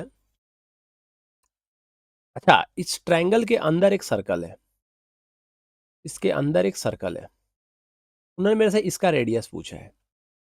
ये आपको पता है एनसीईआरटी का एक क्वेश्चन है, उसके जैसा बन गया। मैं आपको ओरल श्योर शॉर्ट बताऊं भाई, ये इसको मिला दो, ये सेंटर से इसको मिला दो, सेंटर से इसको मिला दो, सेंटर से इसको मिला दो, मिला दिया। इसको मान लो x, ये p मान लो, ये q पॉइंट मान लो, ये r मान लो। ध्यान से सुनो मैं जो बोल रहा हूँ, ये x है तो ये भी x है, तो ये 12 माइनस एक्स होगा। अगर ये 12 माइनस एक्स है तो ये 12 माइनस एक्स होगा। भाई ये x है तो ये 5 माइनस एक्स होगा। अगर ये पॉइंट से ये 5 माइनस एक्स है तो ये भी 5 माइनस एक्स होगा। क्योंकि किसी एक पॉइंट से जब हम किसी एक पॉइंट से जब हम सर्कल के ऊपर दो टेंजेंट ड्रॉ करते हैं तो दोनों टेंजेंट बराबर होते हैं। आता है या नहीं आता है बताओ मुझे। अरे आता है ना। वो कहना क्या चाहता है मेरे से? वो बोलना चाहता है कि मेरे भाई 5 - x प्लस 12 - x दोनों को जोड़ने पे 13 आएगा। तो 5 में 12 जोड़ोगे तो 17 आएगा, -x में -x जोड़ोगे -2x आएगा, इज इक्वल टू 13 आएगा, -2x इज इक्वल टू 13 -17 आएगा। भाई x इज इक्वल टू कितना हो गया? 13 में से 17 गया -4 अपॉन में -2, माइनस माइनस निपट गया, x का वैल्यू आ गया 2। x का वैल्यू आ गया 2। बेटा यही है आपका रेडियस, क्योंकि ये 2 है, ये 2 है, तो इसके सामने वाला भी साइड 2 होगा, ये भी 2 होगा, तो रेडियस कितना? 2। नहीं समझ में आया आपको? अरे आया समझ में। भाई पाइथागोरियन ट्रिपलेट तुम्हें याद है, एक 5 है, एक 12 है, तो दूसरा 13 होगा। उसको हमने सर्कल के अंदर डाल लिया। एक पॉइंट से दो टेंजेंट ड्रॉ किए जाते हैं, एक एक्स है तो दूसरा भी एक्स होगा, तो एक हो गया 12 माइनस एक्स, दूसरा हो गया 5 माइनस एक्स। दोनों को जोड़ने पे 13 आएगा, क्योंकि आपने बोला है 13, उसने बोला जो मर्जी। अच्छा देखो, ये वाला क्वेश्चन कोई बच्चा होगा ना, वो cos theta is equal to B upon में एच करके निकालेगा, है ना, फिर पी निकालेगा। मैं ऐसे नहीं बताऊंगा आपको। मैं ये बताना चाह रहा हूं कि cos थीटा में, सॉरी cos में 1/√2 कितने की वैल्यू होती है? आप बोलोगे 45 का। मैं आपसे पूछूंगा tan 45 का वैल्यू कितना होगा, आप बोलोगे। खत्म भाई खत्म। नहीं समझ में आया? समझो, मैं समझाता हूं ना। भाई cos theta is equal to 1/√2 को cos 30 लिख सकते हो। cos 30 का वैल्यू होता है, चमेट खींच के दे दूंगा मैं, cos 45 का वैल्यू होता है, कितना होता है? cos 45 का। तो cos से cos को कंपेयर कर, निपटा दिया। गजब। cos से cos को कंपेयर कर लो तो थीटा का वैल्यू कितना आएगा? 45, है ना। मिलना चाहिए बस, खत्म। वाह, बहुत बढ़िया। पूरा एक खत्म। देख भाई तू इधर देखो, तुम उधर मत ध्यान। थीटा का वैल्यू कितना आ गया? 45। tan थीटा का वैल्यू निकालना है तो tan 45 पुट कर दो, कितना आएगा 1। क्लियर?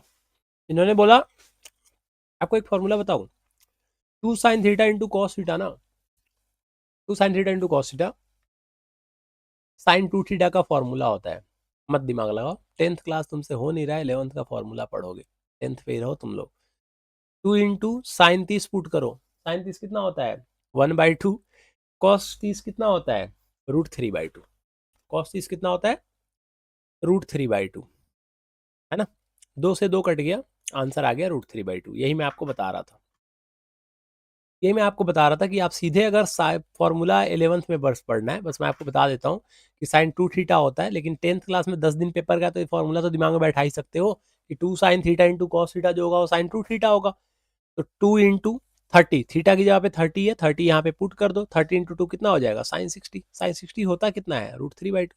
नहीं याद करना तो बेटा नॉर्मल वैल्यू पुट कर दो, 2 का 2 साइन थीटा 1/2, क्योंकि 30 थीटा की जगह पे 30 है, कॉस थीटा √3/2, आंसर आ गया √3/2। फटाफट खत्म करते हैं, 1 घंटे हमने पूरे पूरे कर लिए, पूरा 1 घंटा हो गया क्लास लेते लेते। लेकिन हमें क्या करना है, हमें ये वाला पूरा सेट करना है, और 13 क्वेश्चन तक हो गया है बेटा। 7 क्वेश्चन तक आप बने रहो, थोड़ा तो पानी पी लेता हूँ मैं। 13 क्वेश्चन कर लिए, टोटल 20 क्वेश्चन है, तो 7 क्वेश्चन और आपको बने रहना है मेरे साथ, है ना। ये 5वां प्रैक्टिस सेट है, इसके पहले 4 करवा दिए हैं। तो भैया जब यहाँ तक पहुँच ही गए हो तो चैनल को थोड़ा सब्सक्राइब कर लो, दोस्तों में शेयर कर दो, है ना। इतने सारे क्वेश्चन आपको करवाए हैं तो इतना तो कर ही सकते हो आप। अब ये देखो, बोल रहे हैं एक स्ट्रिंग ऑफ अ काइट। अच्छा, जब आप काइट को जब लड़ाते हो, अच्छा ऐसे भी काइट से याद आया, अभी उसमें चल रहा है, क्या बोलते हैं, अरे वो तारक मेहता में नहीं चल रहा, जयपुर में काइट फेस्टिवल हुआ था जिसमें पोपटलाल का पेच लड़ा रहा था, पोपटलाल ने पतंग काट दिया, और उधर से पोपटलाल का भी पतंग कट गया, उसका भी पतंग कट गया, तो पोपटलाल गेम हार गया और उसकी शादी नहीं हुई। अभी हाल फिलहाल में एपिसोड बीता है ना, 3-4 रोज पहले। तो काइट से याद आया, तो काइट देखा है तुमने उड़ाते हुए, देखते भी होगे तारक मेहता, भाई काइट ऐसे उड़ता है, ऐसे ऐसे। स्ट्रिंग जो होता है वो आपका परपेंडिकुलर नहीं होता, वो जीने जैसा आपका होता है, थोड़ा तिरछा होता है, तिरछा तिरछा उड़ता है। तो काइट का स्ट्रिंग दे रखा है 50, एंगल बना रहा है 60 डिग्री। कितना डिग्री का एंगल बना रहा है, 60 डिग्री, या 60 डिग्री, अरे कहाँ ले गया मैं, है ना, ये 60 डिग्री का एंगल बना रहा है, ठीक है जी। उन्होंने बोला काइट की हाइट निकालने के लिए ये निकालना है। परपेंडिकुलर दे रखा है, सॉरी, परपेंडिकुलर और बेस दे रखा है, अरे यार क्या बोल रहा हूँ, हाइपोटेनस दे रखा है, परपेंडिकुलर पूछ रहा है, थीटा दे रखा है, तो परपेंडिकुलर हाइपोटेनस के बीच में किसका रिलेशन होता है, साइन का। तो साइन 60 डिग्री होता कितना है, परपेंडिकुलर अपॉन में हाइपोटेनस। साइन 60 की वैल्यू कितनी, √3/2 is equal to H upon में 50। भाई नीचे से नीचे काट दो। एमसीक्यू में टीचर आपको ये नहीं देखने आता कि आपने क्वेश्चन कैसे सॉल्व किया, भाई टीचर आंसर देखता है, आंसर सही है ना, बात खत्म। तो 2 से काटो 25 आएगा, एच का वैल्यू निकालोगे 25√3 आएगा। 25√3 कहीं ऑप्शन में है, जी हाँ बिल्कुल है, option number B is correct. बोल लो बोल लो बोल लो बोल लो भाई, समझ में आ रहा है, अरे बोल दे भाई, आ रहा है समझ में, बोलो जल्दी, कोई दिक्कत है, नहीं होना चाहिए। 40 नंबर क्वेश्चन बोल रहा है सेंटर सर्कल का रेडियस आर है, 90 डिग्री है, सेगमेंट निकालना है, कितनी बार बताऊं मेरे भाई, ये अबे बन जा, रुक रहा है, ये हो गया सर्कल। उन्होंने मेरे से बोला ये वाला, ये ये ये वाला बोल रहे हैं कि इसका एरिया निकाल। तो इसका निकालने का फॉर्मूला क्या होगा, आप मुझे बताओ। ये आर है, ये आर है, तो मैंने कितनी बार बोला, एरिया ऑफ सेक्टर, क्वाड्रेंट है तो 1/4 into pi r square, minus एक ट्रायंगल कौन सा है, right angle triangle, right angle triangle formula क्या होता है, half into base into radius, base into height. तो दोनों जगह पे आर स्क्वायर है, अब यहाँ पे कहीं कॉमन वोमन में तो दे नहीं रखा, बात खत्म, कॉमन ने नहीं दे रखा तो नहीं दे रखा, अरे नहीं दे रखा तो नहीं दे रखा, मत दो, हमें क्या लेना देना है, कोई काम ही नहीं है ना। देखो ये कहाँ पे लिखा हुआ है, पाई आर स्क्वायर अपॉन में 4, ये रहा, यही है आंसर। भाई पाई आर स्क्वायर अपॉन में 4 माइनस आर में आर गुना करोगे, आर स्क्वायर आएगा ना अपॉन में 2। आपको लगता है ना पेपर में कहाँ से क्वेश्चन आ गया, भाई मेरे ऐसे ही क्वेश्चन पूछे जाते हैं, ये क्वेश्चन मैं सही बोल रहा हूँ आपको। जरा अगर आप लगता है ना आप बहुत बड़े 30 मार खाओ, उसको पॉज कर लो, और मैंने जो तरीका आपको बताया ना, इस तरीके को दिमाग से निकाल दो और खुद से जरा क्वेश्चन करके बता दो मेरे को कितना आएगा आंसर। तुम ऑप्शन देख के नहीं भाग गए ना, ये इतने बड़े बड़े ऑप्शन देख के, सॉल्व तो बहुत दूर की बात है करना, ऑप्शन देख के भाग जाओगे तुम, जबकि क्वेश्चन में कुछ भी नहीं है। आप बोलोगे तो मैं आपके लिए एक बड़ा सा फिगर बना के भी इसको समझा सकता हूँ, ठीक है, तो समझा ही देता हूँ जब बड़ा सा फिगर बना के। देखो मैं ये कहना चाह रहा हूँ मेरे भाई, चलो इसको जूम करो, मैं ये कहना चाह रहा हूँ थोड़ा और बड़ा हो जाएगा, बिल्कुल हो जाएगा। मैंने बोला कि ये एक सर्कल है, ठीक है भाई, ये एक सर्कल है, एक खतरनाक सर्कल बन गया, इरेज कर दो, वाहियात है ये, भाई बन क्यों नहीं रहा है पेन टैप पे, ये एक सर्कल है, उन्होंने बोला ये सेंटर है, ठीक है भाई, उन्होंने बोला एक क्वाड्रेंट है, मैंने बोला ठीक है ये क्वाड्रेंट है, 90 डिग्री का एंगल बना रहा है। उन्होंने बोला कि एक कॉर्ड है, क्योंकि कॉर्ड कट करेगा तभी जो है वो आपका सेगमेंट बनेगा, तो एक कॉर्ड है। ठीक है जी, बिल्कुल कॉर्ड है। उन्होंने बोला ये वाला जो एरिया है ना, ये वाला, कोई और कलर नहीं है इसमें, ये कोई और कलर है, क्या हो गया ये, चले गए।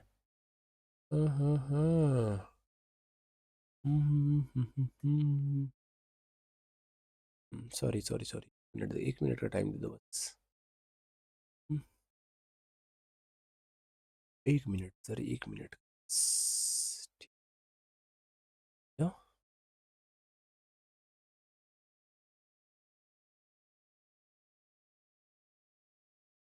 आ गया ये था ना, ज़्यादा बड़ा हो गया था। ये बोल रहा हूँ कि कलर अगर मैं चेंज करूँ इसका, चलो ग्रीन कर लेता हूँ, है ना। मैं बोल रहा हूँ कि आपसे ना ये ये वाला आपसे पूछा जा रहा है, ये वाला। तो मैंने क्या किया, पहले पूरे सेक्टर का एरिया निकाला। सेक्टर का एरिया कितना होता है, थीटा। थीटा की जगह पे कितना हो गया, थीटा की जगह पे कितना, ये अपने आप क्यों काम कर रहा है। थीटा की जगह पे कितना हो गया, 90 अपॉन में 360 इंटू पाई आर स्क्वायर। उसमें से आपको माइनस करना है एरिया ऑफ ट्रायंगल, ये वाला माइनस कर देना है, पूरे में से ये वाला माइनस कर देना। एरिया ऑफ ट्रायंगल कितना होता है, हाफ गुना बेस गुना हाइट। बेस भी क्या है, देखो ये आर, और ये आर, रेडियस आर दे रखा है, तो बेस भी रेडियस है और हाइट भी रेडियस है, तो आर इंटू 90 से कट गया 4, बाकी तो यही आंसर आपको आगे करवाया ही है, उसमें तो कोई डाउट होना ही नहीं चाहिए आपको। क्लियर है, अरे आगे तो समझा ही दिया था, कोई दिक्कत है तो बता दो, है ना। बीच में थोड़ा कट गया था, उसके लिए माफ़ी, कोई बात नहीं, हो जाता है इतना तो। उन्होंने बोला ओ सर्कल का सेंटर है, डायमीटर 4 दे रखा है, ओ ए बी सी स्क्वायर है, शेडेड रीजन जो है वो एरिया ऑफ स्क्वायर का, शेडेड रीजन जो है, जो शेडेड रीजन है वो एरिया ऑफ स्क्वायर का 1/3 है।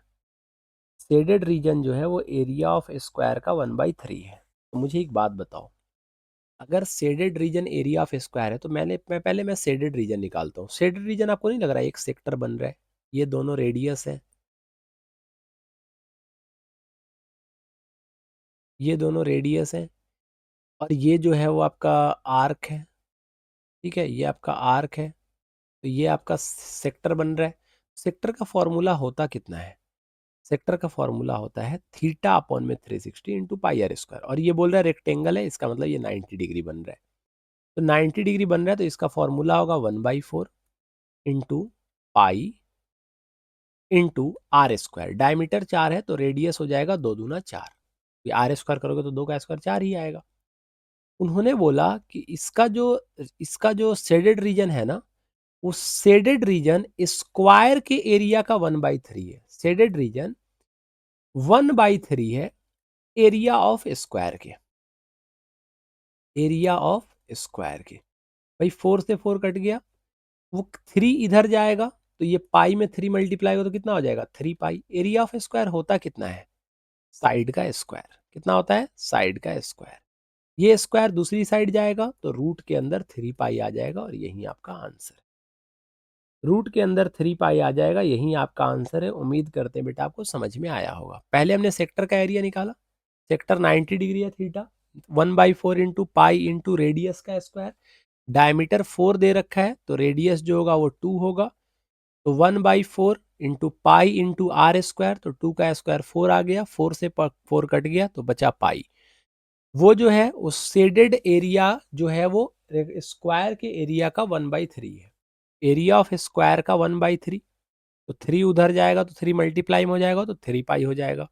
Is equal to area of square कितना होता है, साइड का स्क्वायर, तो स्क्वायर उधर जाएगा तो रूट लग जाएगा, तो 3 पाई आंसर आ गया।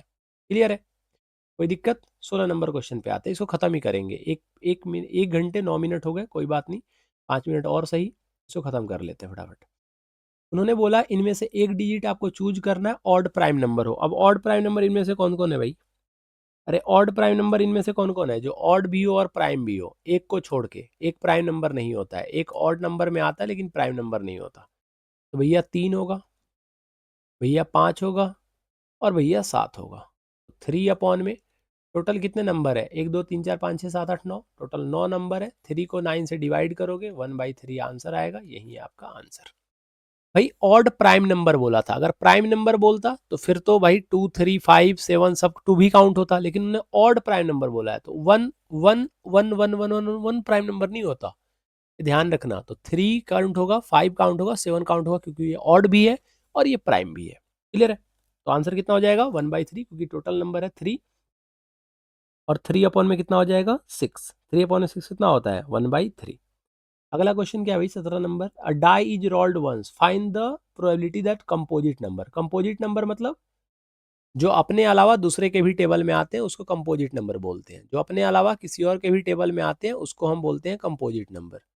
जो अपने अलावा किसी और के भी टेबल में आते हैं उसको हम बोलते हैं कंपोजिट नंबर। जो अपने अलावा किसी और के भी टेबल में आते हैं उनको हम बोलते हैं कंपोजिट नंबर। उन्होंने बोला the probability of composite number. Composite number dice को एक बार फेंका गया है, तो एक बार फेंका गया है तो दो ही कंपोजिट नंबर हो सकते हैं भाई, 4 और 6 दो कंपोजिट नंबर है, तो 2। टोटल आउटकम कितने होते हैं 6। 2 को 6 से डिवाइड करेंगे, आंसर कितना आ जाएगा 1/3। तो ए आंसर है। 16 का क्या हो जाएगा ए आंसर हो जाएगा। 80 नंबर देखो, 80 नंबर क्वेश्चन में उन्होंने बोला है कि the time in second taken by 150 athlete to run 100 metre hurdle race, the number of athlete who completed the race in less than 17 second. 17 second से कम टाइम वाले कितने हैं भाई? 17 सेकेंड से कम टाइम वाले कितने हैं? तो 17 सेकेंड से कम टाइम वाले ये हैं और ये हैं। 17 सेकेंड से कम टाइम वाले ये तीनों हैं जो 17 सेकेंड से कम टाइम लेते हैं भाई, बाकी जो है वो ज्यादा टाइम लेते हैं भाई। 17 सेकेंड से कम वाले, अच्छा ये 16 से लेके 17 है, 16 से लेके 17 मतलब ये 16 से लेके 17 वाला काउंट हो रहा है, इसका मतलब 17 से कम इसमें भी काउंट हो रहा है, तो ये भी ऐड होगा। 2 + 4 6, 6 + 4 11, 11 में 71 जोड़ेंगे, एक में एक जोड़ेंगे 2 आएगा, ऑप्शन एक ही में है लास्ट में 2। 82 आंसर हो गया, पूरा ऐड करने की जरूरत ही नहीं है। आप ऐसे भी देख सकते थे ब्रो कि टोटल उन्होंने बोला कि 17 सेकंड से कम वाले होने चाहिए, तो 17 सेकंड से कम वाले में ये तो ऐड होगा ही। इसका मतलब जो आंसर होगा वो 71 से बड़ा होगा, क्योंकि 71 में बाकी जुड़ेंगे, 71 से बड़ा ये भी नहीं है, ये भी नहीं है, ये भी नहीं है, तो आंसर यही होगा। आप बिना प्लस किए भी आंसर निकाल सकते थे। आप मेरे तरीके से भी आंसर निकाल सकते थे कि क्वेश्चन पढ़ो और ऑप्शन टिक करके आगे बढ़ जाओ, बिना सॉल्यूशन किए हुए, बिना पेन कॉपी का यूज किए हुए। क्लियर है भाई? अब इस क्वेश्चन को अगर आप सॉल्व करोगे भाई तो फिर तो क्या ही बोलूं मैं। In a solid hemisphere of radius 10 centimetre a right cone of same radius is revolve. ये रिवॉल्विंग वाला क्वेश्चन ना 9th क्लास का क्वेश्चन है, ठीक है, बट 10th में पूछा जाता है, क्योंकि कब क्या पता कब कौन सा क्वेश्चन आ जाए। लेकिन 10th क्लास का ही मैं इसलिए करवा रहा हूँ क्योंकि बेटा ये 2018 के पेपर में पूछा गया, मुझे अभी भी याद है 2018 के पेपर में ये क्वेश्चन पूछा गया था, ठीक है। सॉलिड हेमिस्फेयर का रेडियस 10 सेंटीमीटर है, right cone of same radius is removed out. Right cone same radius का हम हटा देते हैं, तो वॉल्यूम जो होगा वो इतना हो जाएगा। भैया एक बात बताओ, मैं आपको सिंपल सा बताता हूँ। अगर रेडियस 10 है ना, अगर रेडियस 10 है, हेमिस्फेयर है और हेमिस्फेयर को आप घुमाते हो, अगर रेडियस 10 है तो बेटा ये जो है ना 523.33 नहीं होगा, वो ऑप्शन एकदम जो होगा वो सुटेबल ऑप्शन होगा, ये 523.33 तो नहीं होगा, ठीक है। उन्होंने बोला एक्सप्रेशन यूज्ड हियर, वॉल्यूम निकालने के लिए हेमिस्फेयर में से कौन को माइनस करोगे जी, हेमिस्फेयर में से आप कौन को माइनस करोगे, तो रीजन तो सही है आपका, कहाँ गया, रीजन तो सही है लेकिन एसर्शन गलत है, क्योंकि 10 में है ना बेटा, 10 के फॉर्म में है, तो मान लिए यहाँ पे पॉइंट भी है, तो पॉइंट भी है तो 2 जीरो से 2 जीरो कट जाएंगे, क्योंकि रेडियस का स्क्वायर होगा, तो 2 जीरो से 2 जीरो कट जाने चाहिए। चाहे आप रूट की पुट कर लो, कोई भी पुट कर लो, तो पॉइंट के फॉर्म में लगातार 3 का मतलब क्या है कि आगे भी 3 आते जाएगा। तो ऐसे नंबर तो नहीं होगा, ठीक है।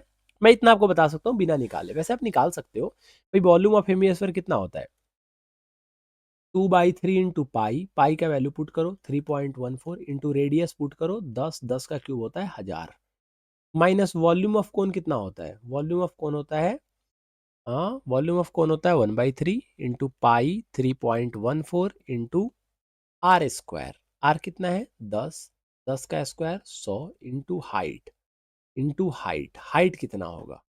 अब हाइट क्या बोल रहा है उन्होंने, उन्होंने बोल रहा है कि उसको घुमाया गया है भाई, कैसे घुमाया गया है, कितना घुमाया गया है, तो उन्होंने बोला सेम रेडियस का एक कोन उसमें से निकाल लिया गया, हेमिस्फीयर में से एक कोन को निकाल लिया गया है जिसका रेडियस सेम है। कोन को निकाल लिया गया है जिसका रेडियस क्या है, सेम है, जिसका रेडियस सेम है, लेकिन उन्होंने हाइट की बात नहीं करी है। उन्होंने हाइट की बात नहीं करी है बेटा, हाइट की बात नहीं करी है। तो हमें हाइट निकालना पड़ेगा, और हाइट यहाँ पे ट्रिगोनोमेट्री यूज करके निकलेगा, टाइम ज़्यादा लग जाएगा। आप मेरा बस बात याद रखो कि अगर रेडियस 10 है तो आंसर जो होगा वो रिपीटेशन नहीं होगा। अप्रोक्सीमेटली मैक्सिमम केस में रिपीटेशन नहीं होता है, ठीक है, कुछ केस में होते हैं, मैक्सिमम केस में रिपीटेशन नहीं होता है। तो आंसर जो होगा वो 523.33 आपका आंसर जो है वो गलत है, ठीक है। चलो, 1 घंटे 15 मिनट हो चुके हैं, फटाफट से लास्ट क्वेश्चन पे कर लेते हैं इसको। उन्होंने बोला क्या इसका कॉमन डिफरेंस -4 है, माइनस करके देख लो ना यार, एक में से 4 को माइनस करो तो -4 आ गया। उन्होंने बोला है कि ये एपी है, उन्होंने खुद ही बोला है कि ये एपी है। जब वो बोल ही रहे हैं एपी है, हम्म, भाई एक में से 5 जाएगा तो -4 ही तो आएगा। उन्होंने 4 लिखा है, अच्छा अच्छा अच्छा, मैं -4 समझ रहा था, 4 लिखा है ना। असर्शन गलत है यार, तो रीजन सही होगा। एक ही ऑप्शन होता है ना, असर्शन गलत है तो रीजन सही है। ऐसा तो नहीं है कि असर्शन भी गलत है रीजन भी गलत है, ऐसा कोई ऑप्शन ही नहीं दे रखा। रीजन ऑब्वियस सी बात है सही है, क्योंकि रीजन निकालने के लिए दे रखा है ना, बाद वाले में से पहले वाले को माइनस करते हैं। जी हाँ बिल्कुल, बाद वाले में से पहले वाले को माइनस करते हैं डी निकालने के लिए। ठीक है बेटा, कोई दिक्कत? कोई दिक्कत नहीं। तो टोटल 1 घंटे 17-18 मिनट की क्लास हो गई। आगे और क्वेश्चन होंगे? आगे और क्वेश्चन होंगे? नहीं, एक और पार्ट आपको करवाऊंगा। टोटल कितने हो गए भाई? 1 2 3 4 5 6 7 8 9 10 11, 11 हो गए टोटल, है ना। एक और आपको करवाऊंगा। टोटल कितने क्वेश्चन हो गए भाई? टोटल आई थिंक हमारे इधर एक और पार्ट है, उस पार्ट को हम अगली वीडियो में कवर करेंगे, ठीक है भाई। एक पार्ट आपका और आएगा, ये 5वां पार्ट है। 6 पार्ट में आपका टोटल क्वेश्चन हो जाएगा। आई थिंक लगभग हम 180 प्लस क्वेश्चन टच कर चुके हैं। आप टोटल एक बार काउंट करके मुझे कमेंट बॉक्स में बताना कितने क्वेश्चन कर चुके हैं। 180 प्लस क्वेश्चन कर चुके हैं। आप 180 प्लस क्वेश्चन का मतलब समझते हो?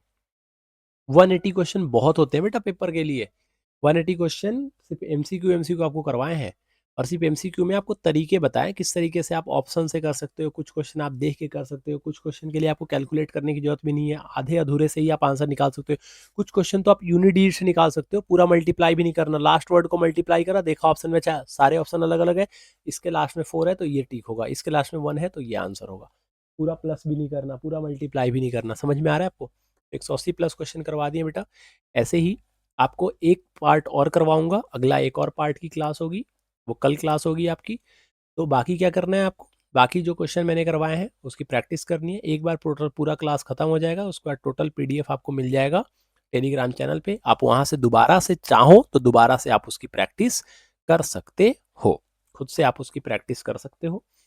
और ये बेटा मैं फिर से बता रहा हूँ, बेसिक और स्टैंडर्ड दोनों के लिए था। चाहे आप बेसिक लेके पढ़ रहे हो चाहे स्टैंडर्ड लेके पढ़ रहे हो, इसको कंप्लीट कर लो, आपको पेपर में कोई दिक्कत नहीं आएगा। बाकी आप मन लगा के पढ़ो। इसके अलावा मैं आपके लिए टॉप टोटल गिन के जो अच्छे अच्छे क्वेश्चन है, 20 प्लस क्वेश्चन हर एक चैप्टर के मैथ्स में, आपको इस वीडियो के बाद ये खत्म होते ही आपको टॉप 20 क्वेश्चन डेली डेली मिलेंगे पेपर तक। पेपर के एक दिन पहले तक आपको टोटल चैप्टर में कंप्लीट करवा दूंगा। सभी चैप्टर में सभी जो वीडियो होंगे उसमें 20 प्लस क्वेश्चन होंगे, और वो क्वेश्चन होंगे जो पेपर में आने वाले क्वेश्चन होंगे, प्रीवियस ईयर क्वेश्चन नहीं होंगे, अपकमिंग क्वेश्चन होंगे जो आएंगे। कोई वन शॉट वगैरह नहीं, सिर्फ वो 20 क्वेश्चन करके जाओ और चैप्टर कंप्लीट करके जाओ, पेपर में आपको कोई दिक्कत नहीं आएगा, ठीक है। ये मेरी गारंटी है। अगर आप प्रॉपर फॉलो करते हो तो भैया मेरी गारंटी मेरे ऊपर छोड़ दो, मैथ्स में आपको कोई दिक्कत नहीं आएगा। आपको कोई भी किसी की एक्स्ट्रा वीडियो देखने की जरूरत नहीं है, कोई क्वेश्चन कोई भी फॉर्मूला आपको याद करने की जरूरत नहीं है, वो मैं आपको यहाँ पे याद करवा दूंगा। क्लियर है? समझ में आया? तो ये क्वेश्चन आपके लिए सफिशियंट होंगे, इतना आप यकीन मानो। लेकिन हाँ, ये क्वेश्चन आपको करने आने चाहिए। आप प्रॉपर एक एक मेथड को ध्यान से पढ़ लो, ध्यान से सुन लो, ध्यान से समझ लो, और कॉपी पे लिख लो, ठीक है। चलो, मिलते हैं फिर नेक्स्ट वीडियो में। तब तक के लिए आप एक काम करो, इस क्वेश्चन की प्रैक्टिस करते रहो, चैनल को सब्सक्राइब कर लो अगर अभी तक सब्सक्राइब नहीं की हो, और बेटा दोस्तों में शेयर कर दो। ठीक है, आप चैनल को शेयर कर दो, थोड़ा सा आप सपोर्ट दिखाओ और चैनल को दोस्तों में शेयर करो, अपने ग्रुप में शेयर करो। डेली आपकी क्लास होगी ही, आप यहाँ पे आके डेली कंप्लीट कर सकते हो। 4 पार्ट इसके पहले हो चुका है, ये 5वां पार्ट है।